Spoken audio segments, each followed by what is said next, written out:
Yes, sir. So today I'll be talking about the role of C-peptide in type 2 diabetes. I'm quite grateful to Dr. Rajesh Rajput for having set the scene for my talk by talking about the various types of diabetes in young people, because that is one field in which the role of C-peptide is very important. So I have no particular conflict of interest relevant to this talk. So we'll start off by discussing what is meant by C-peptide. Most of us know what it is. It is nothing but a byproduct of insulin secretion. It is actually part of the pro-insulin molecule, which connects the A chain and B chain of insulin. So that's why it's called the C-peptide. C stands for connecting peptide. And it's a polypeptide containing 31 amino acids. It's a molecular weight of 3020. And the importance of C-peptide is that it's a very faithful indicator of insulin secretion. So for every molecule of insulin that is secreted into the portal circulation, one molecule of C-peptide is also secreted. So that's what is known as the equimolar secretion. So this is just showing it diagrammatically. You see the pre-proinsulin, which is found in the rough endoplasmic reticulum. After removal of the signal peptide, you get proinsulin, and which is then converted into insulin and C-peptide by cleavage of the proinsulin molecule, and it's secreted in equimolar concentrations. But now the question arises, in most of clinical endocrinology, when you measure any hormone, you actually measure the hormone itself. You don't measure any byproduct. Why is it that we are measuring C-peptide and not insulin in patients with diabetes? The answer lies in the pharmacokinetics of the C-peptide. C-peptide is a molecule with a long half-life. And we know that when insulin is secreted into the portal circulation, more than half the insulin is extracted by the liver. That is a first pass metabolism. And very little of the insulin that is secreted by the pancreas actually appears in the peripheral circulation from where we are actually sampling. Whereas C-peptide is negligibly removed by the liver. So whatever C-peptide you get in the peripheral circulation is a faithful indicator of how much C-peptide or insulin is being secreted by the pancreas. Not only that, what little insulin comes out into the peripheral circulation is cleared in a variable fashion by the peripheral tissues. You cannot predict it. Whereas the peripheral clearance of C-peptide, not only it is much slower than that of insulin, but it is also much more predictable. It has a much more predictable half-life.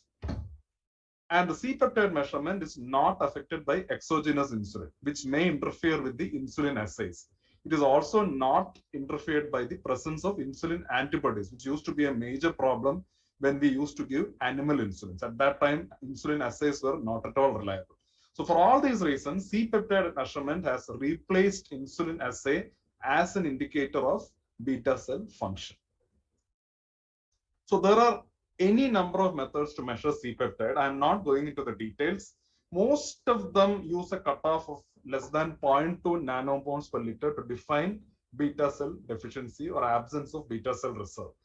And the two most used tests, or the ones which are considered to be the most sensitive, are the glucagon stimulation test, which consists of measurement of C-peptide 6 minutes after intravenous injection of 1 milligram of glucagon, and a mixed meal tolerance test, which consists of measurement of C-peptide 90 to 120 minutes after ingestion of a commercially available mixed meal.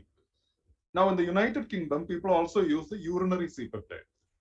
And to make it more refined, they even started using what is known as the urinary C-peptide to creatinine ratio. Now, the problem with using urinary C-peptide measurements is that, as I told you, the C-peptide is not removed from the blood by the liver, it is removed by the kidneys. So a situation may arise, especially in people with CKD who have low glomerular filtration rates, that C-peptide gets accumulated in the blood and the values may come falsely high. So urinary C-peptide assays, although convenient, are not recommended for people with borderline or decreased renal function. Now, what do we do in our clinic? See, we cannot do glucagon stimulation test as an outpatient procedure. Number one, it involves IV injection of glucagon. Number two, it can cause nausea for the patient. And mixed meals, what are recommended in the Western countries, are not available in India. So we do a very simple thing. We take the fasting measure of C-peptide and we give a standard South Indian breakfast and measure the C-peptide levels 1.5 hours or 90 minutes after the standard South Indian breakfast. And we have published cutoffs based on that. Of course, you will not be able to compare between labs, but for a cohort of patients that we see, we are able to compare between them and differentiate them into insulin replete and insulin deficient individuals. So how to interpret results? there is a big confusion regarding all this because each lab uses a different cutoff. Normal values can vary from lab to lab. But in general, if you get greater than normal values of C-peptide, you may get such a state in certain pre-diabetic stages. Although such people generally do not come to us. They only come to us once they develop diabetes, at which time the C-peptide level would have become subnormal. And of course, in patients with insulinoma. Now, C-peptide is not only important in diagnosis of type of diabetes, but it is also a very important test in the evaluation of hypoglycemia. Of course, that is a very detailed topic. I'm not going into the details of that for want of time. So greater than normal values you can get in pre-diabetes as well as in insulinoma. Lower than normal but still detectable values you can get in type 2 diabetes, especially insulin requiring type 2 diabetes, fibrocalculous pancreatic diabetes, and the monogenic forms of beta cell diabetes such as MODY. Very low levels or undetectable levels are found in type 1 diabetes and in conditions where the pancreas has been completely removed surgically. So this is the spectrum of C-peptide levels in diabetes. But one thing to realize is that there is a lot of overlap between these conditions. The same level of C-peptide may be found in somebody with type 1 diabetes and type 2 diabetes, especially early on in the course of type 1 diabetes, where some amount of beta cell reserve is still left. So in such cases, serial measurements of C-peptide will help you to come to an accurate diagnosis. So what are the clinical uses of C-peptide? There are numerous uses of C-peptide. Many of them are research uses, and many of them have been defined only in patients with type 1 diabetes. So I will just discuss the uses of C-peptide as they relate to individuals with suspected type 2 diabetes. So you can use C-peptide to differentiate type 1 and type 2 diabetes. Very important. I think the previous speaker already alluded to that in some detail. Second is to differentiate LADA, latent autoimmune diabetes of adults, from type 2 diabetes. Again, a very important concept. C-peptide has been shown to predict complications, mainly in type 1 diabetes, but as I will show you, also in type 2 diabetes. It is also a predictor for the need for insulin, the time to insulin requirement, and the response to various modalities of treatment. So let's see each of these one by one. So the utility of C-peptide in differentiating type 1 and type 2 diabetes is highest in long-standing type 1 diabetes, because at the time of diagnosis or during the honeymoon phase, even individuals with otherwise clear-cut type 1 diabetes may have detectable levels of C-peptide. So there may be an overlap likely between type 1 and type 2. An important clinical pearl is that in individuals with type 2 diabetes, even those who have type 2 diabetes for decades, a totally undetectable C-peptide is very unusual. You still have small amounts, 0.3, 0.4, 0.6, like that. The second clinical pearl, which has already been mentioned by Dr. Rajput, is that 3 to 5 years after the onset, if you are able to detect C-peptide in type 1 diabetes, consider an alternate diagnosis. And in most of these cases, the alternate diagnosis will be one of the monogenic forms of diabetes. Similar is the case for differentiating type 2 diabetes and LADA. Now, C-peptide is one of the two tests which will help you to differentiate type 2 diabetes from LADA. Which one you do first depends on the availability of the test in your setting. And C-peptide is important because not only it helps you in confirming the diagnosis, but it also tells you that this particular individual needs insulin. He will get into trouble without insulin. And these are the guidelines published by the ADA for the diagnosis of LADA. They say that GAD antibody screening has to be done first, but many a time in our setting, we do C-peptide first because that is easier to do. And this is data from Dr. Banshi Sabu's group, in which they have shown that if you take individuals with type 1, type 2, and LADA, those with LADA have clearly diminished C-peptide responses, almost as bad as type 1 diabetes. So you'll be able to differentiate these two by means of C-peptide measurements. So C-peptide may also be useful in subclassification of type 2 diabetes. Now, all of us know that recently Leaf Group and his colleagues from Sweden have actually subdivided type 2 diabetes into different clusters based on the phenotype as well as certain lab variables. And they have divided them into 2 insulin deficient phenotypes and 3 insulin replete or insulin resistant phenotypes. And C-peptide is one of the variables which they can be used for subclassifying individuals into these clusters. And that has got some bearing on the management of these patients. We have tried to replicate these clusters in Asian Indians, and we have found that most of the clusters are replicable in Asian Indians, but we also have 2 novel clusters, that is insulin resistant obese diabetes and combined insulin resistant and deficient diabetes. Here also C-peptide can be used as one of the variables for differentiating these individuals. Although we do have a model in which we don't use C-peptide also, because we are aware that not all clinicians in India have access to C-peptide measurements. So what is the role of C-peptide in predicting a success of different forms of therapy? Unfortunately, it may appear very clear that those who don't have C-peptide need insulin, those who have C-peptide need insulin. But the thing to remember is that it's a measure of insulin supply and not of insulin demand. So even individuals who have, within inverted commas, adequate C-peptide may still need insulin to control their diabetes. They may not be insulin dependent, but they will be insulin requiring. And this is very important because many people come to us with a C-peptide value showing fairly good. And then they refuse to take insulin because they say that we have enough insulin, why should you take insulin? So just tell them about the concept of supply and demand, which is very common in economics. Lower C-peptide levels, even in people who need insulin, the lower the C-peptide level, the more likely you are to need intensive insulin therapy rather than basal insulin therapy. Similarly, individuals with type 2 diabetes who have higher C-peptide levels tend to respond better to combination sulfonylurea and metformin. Very logical. Higher fasting C-peptide is associated with better response to thiazolidine, pioglitazone and rosiglitazone. Higher C-peptide levels after glucagon stimulation have been associated with response to GLP-1 receptor agonist. And lastly, and very important in the current scenario, low C-peptide may identify individuals who, when given SGLT2 inhibitors, are at risk of euglycemic ketoacidosis. But all these are from very small observational studies. No randomized clinical trials have been done to show whether C-peptide levels actually predict response or non-response to any form of diabetes therapy. It is also interesting that presence of C-peptide correlates with remission of diabetes after bariatric surgery. You can see here a study from China in which they have found that people at the highest levels of preoperative C-peptide had 90.3% remission of diabetes after bariatric surgery compared to 55.3% of individuals who were in the lowest tertile of C-peptide. And so much so that now C-peptide is considered as one of the variables in the ABCD index, which predicts remission of diabetes after bariatric surgery.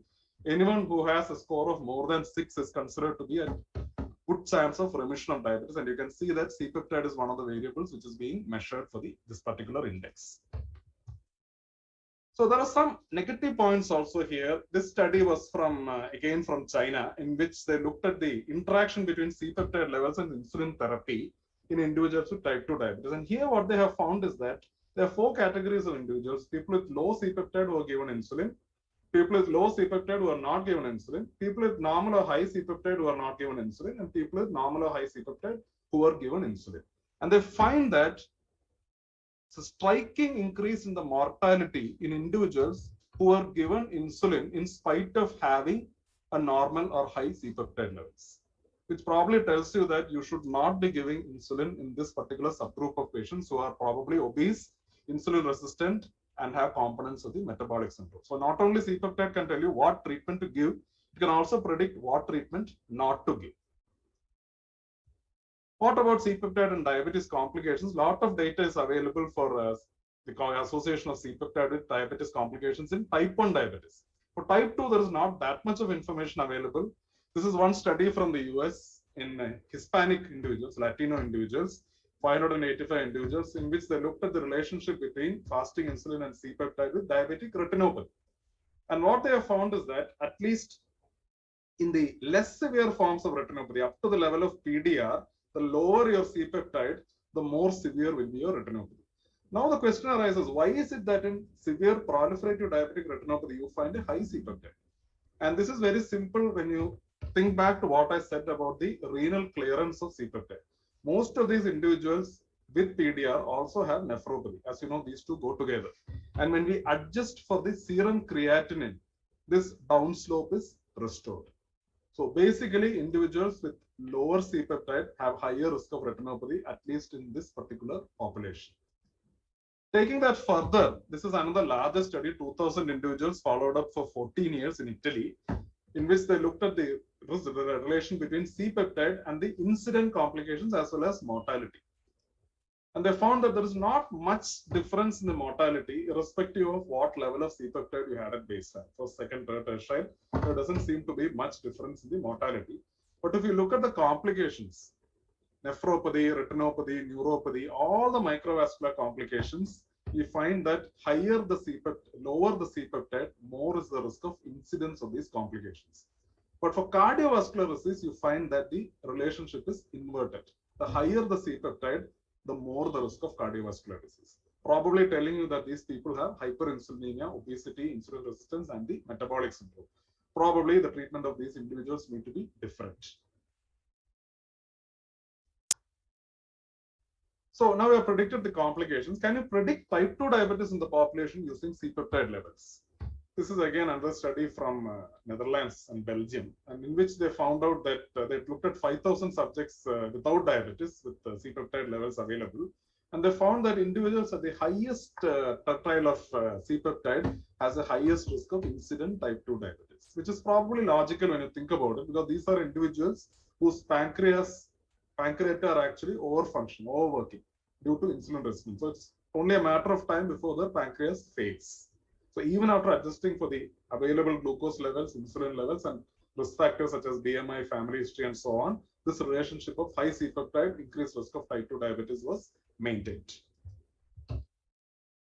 So finally, I will just talk about a few interesting things about therapeutic use of C-peptide. Now, people are all thinking, why the C-peptide? Just a byproduct, or does it have any potential therapeutic uses? And there have been some interesting studies. Mainly, they have done these studies in type 1 diabetes.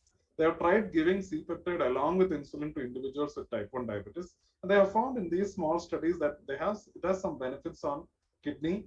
It improves the renal function, reduces hyperfiltration, reduces microalbuminuria, reduces macular edema and leak from the microaneurysms in the eye, improves coronary blood flow, improves overall tissue blood flow, improves endothelial function, and also has some benefits on the nervous system. But again, these are very early days. I think it will be a long time before we start giving C-peptide along with insulin in form of dual hormonal therapy. But as of now, it remains a very useful therapeutic tool. So I will conclude by saying that C-peptide estimation is not routinely indicated in type 2 diabetes. I say this because people sometimes feel very unhappy or feel very incomplete because they're not able to do C-peptide estimation. You don't need to do C-peptide in every patient. Common garden variety of type 2 diabetes coming to you at the age of 45, obese, acanthosis nigricans is there, family history is there. You don't need a C-peptide. You can go by clinical variables.